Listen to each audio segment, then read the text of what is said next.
Communication is always about two aspects, right? Two individuals, two parties, where one is a speaker, another is a listener, and then there's a role reversal. Now, many people, most people, believe that they have to become great speakers, which is a good thing, but no one has ever become a good speaker without learning the art and science of listening. So here we start with how not to miscommunicate as the first chapter in listening, because most miscommunication is not because of how you speak but how you listen. Let's see. So the answer is miscommunication happens everywhere, in work, in relationship, and it's okay. You don't have to get bogged down by that. But the catch is why it happens. The basic two premises on which this can be found. One is lack of full attention. We are living in a very distracted world, distracted by our own thoughts, distracted by not having slept well last night, distracted by something or the other, distracted by cell phones, media, right? There's so much distraction and our minds are not ready to be there at that point of time. So when you're distracted, when you lack full attention, you're bound to misinterpret. You're bound to not listen to things which you were supposed to listen to.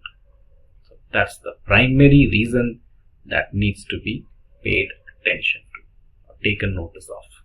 Next is hearing instead of listening. So what is the difference? I think this is known to all. You hear a sound, the dogs are barking right now, or someone is honking a horn while traveling by the car or the motorcycle. You just heard it. You knew that something just went by, but you're not paying attention to it. But when you're listening to music, when you're listening to someone speak, when you're hearing something with an attention, an intention to attend. Music is a good example. Or listening to a sermon by a spiritual guru. That's where you want to listen. You want listening to a podcast because you want to listen. That is listening. Now most of us listen as if we are hearing, right? And that's where all the problems comes up. So from hearing to listening, and then we'll later talk about active listening. Now how to get rid of miscommunication? One should focus what the other is saying and not on what you are going to reply. This happens most of the time, isn't it? Whether it's a heated argument or even a friendly chit chat, or even if someone is telling their own story, we are ready with an answer, whether to give it back or to give a suggestion or just to be a part of the conversation. We feel like we must say something. So what we do, we start thinking about the answer or the reply, the response that we want to give. The idea behind listening is to be patient and respectful.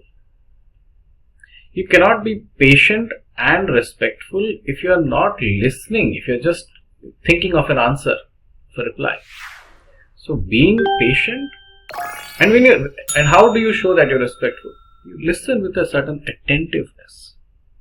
That's when you establish that the other person feels safe, accepted, and respected. Being more receptive and understanding. Now what is being receptive? Receptive is someone who absorbs the information. Not necessarily you will have to give a suggestion or a reply. Sometimes, let's say the example of a relationship, people just want to vent the problems that they are facing. They don't necessarily want you to give a solution. Just being a patient listener, being receptive to the information, to the idea, to the opinion can go a long way.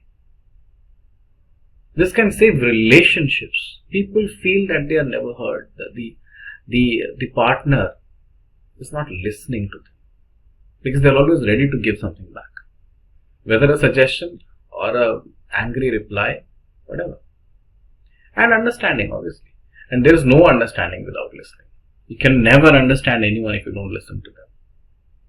That's the rule of thumb. That's the law of nature. You cannot go beyond it. You cannot go against it. You have to listen if you want to understand something.